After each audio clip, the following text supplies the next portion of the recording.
Hello student, class 12th elementary math का chapter 1 लेकर आए हम समांतर श्रेणी।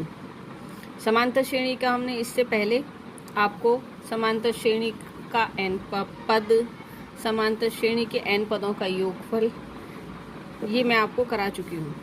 इनकी एक्सरसाइज आपको नोटबुक पे करनी है। अब आपको हम करा रहे हैं समांतर श्रेणी का समांतर माध्य कैसे निकालते हैं। समांतर माध्य की डेफिनेशन है, जब तीन राशियां समांतर श्रेणी में हों तो मध्य राशि को शेष दो राशियों का समांतर माध्य कहते हैं। ठीक है, अब इसकी समांतर माध्य निकालते कैसे हैं, इसके लिए मैंने फॉर्मूला बताया है आपको। दो संख्याएं a और b का समांतर माध्य कैसे ज्ञात करते हैं। a b दो संख्याएं हमने मानी, उसका समांतर माध्य m है, तो क्या हो जाएगा a m b समांतर श्रेणी में हो जाएंगी।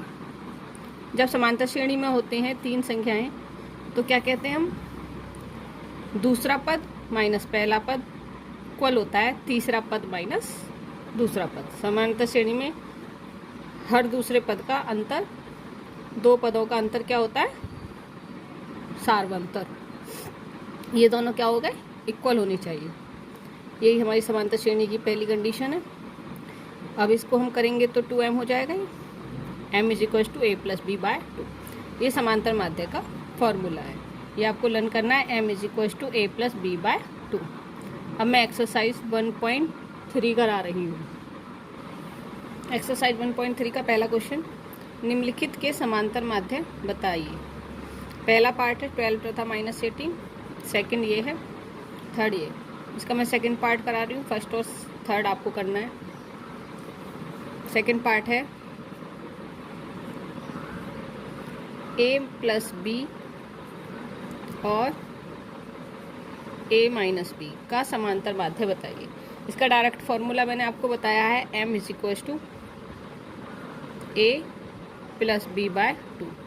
इसका मतलब है पूरा a ये है और ये पूरा क्या है b। यहाँ पर a की वैल्यू रखेंगे हम, a प्लस बी, b की वैल्यू रखेंगे a माइनस बी बाय 2। तो क्या हो जाएगा, m is equal to 2a, ये कैंसिल हो गया, बाय 2, क्या आ गया a। तो इनका समांतर माध्य क्या आ गया हमारा, a। ये इसका आंसर। इसी तरीके से आपको दोनों पार्ट करने हैं। क्वेश्चन नंबर 2, यदि a और b का समांतर माध्य ये दे रखा है तो n का मान ज्ञात कीजिए। इसका सॉल्यूशन देखिए। हम जानते हैं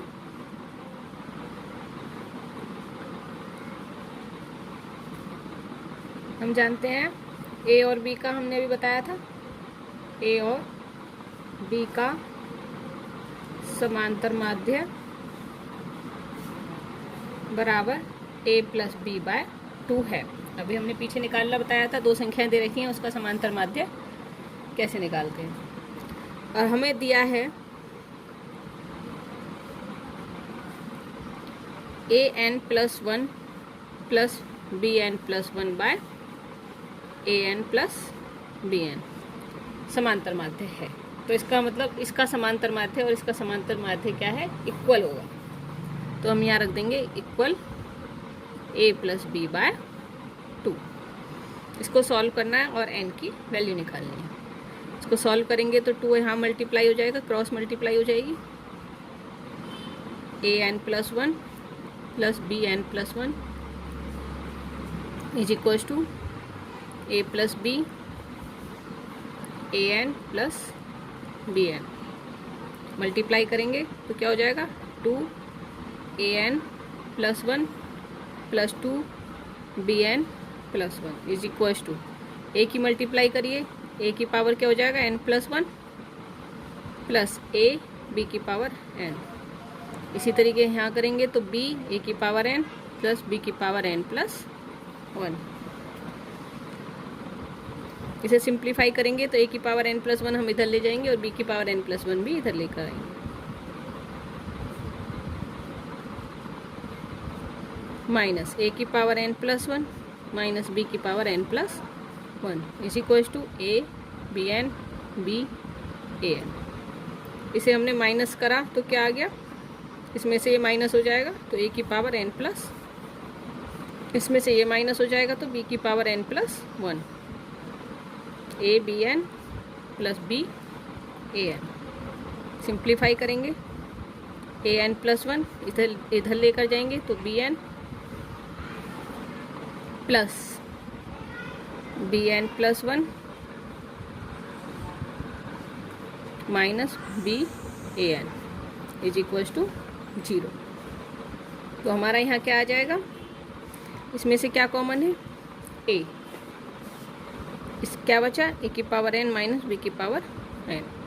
इसमें से क्या कॉमन है, बी, तो क्या बचा, बी की पावर एन माइनस ए की power N is equals to 0। अब इन दोनों में कॉमन आया हमारा, कॉमन के लिए हमें पहले यहाँ पर क्या करना पड़ेगा, माइनस, माइनस करेंगे तो ये ए की पावर एन बी की पावर एन हो जाएगा। इन दोनों में कॉमन क्या आया, ए की पावर एन। अब हम इसे ऐसा करते हैं, इधर लेकर जाते हैं, ए की पावर एन माइनस बी की पावर एन, क्या बचा, A minus B is equals to 0। ठीक है, अब हम क्या करेंगे, दोनों में से हम कॉमन लेंगे, ए की पावर एन और बी की पावर एन, तो क्या हो जाएगा, ए की पावर एन माइनस बी की power N is equals to 0, एक बनेगा A minus B is equals to 0। तो यहाँ पर हमें ये पता है, जब ये दोनों समांतर माध्य हैं, दो संख्याएं हैं, तो ये ए बी के इक्वल नहीं हो सकता, तो ये तो हमारा हो ही नहीं सकता। अब इसे हम सिंप्लीफाई करेंगे, ए की power N is equals to minus से इधर जाएगा बी की पावर एन, तो ए की पावर एन बाय बी की power N is equals to क्या आ गया, 1। ये क्या हो जाएगा, ए की पावर बी की पावर एन की पावर एन, और 1 हमने आपको बताया था, किसी की भी पावर हम 0 होगी वो किसके बराबर होती है, 1 के। तो इसी तरीके से यहाँ 1 की वैल्यू हम क्या लिख देंगे, ए अपॉन बी की पावर 0। दोनों को कंपेयर करेंगे एक हाथ, तो n का मान आ जाएगा हमारा 0। तो यहाँ n बराबर क्या आ गया हमारा आंसर, n का मान 0 होगा। ठीक है बच्चों।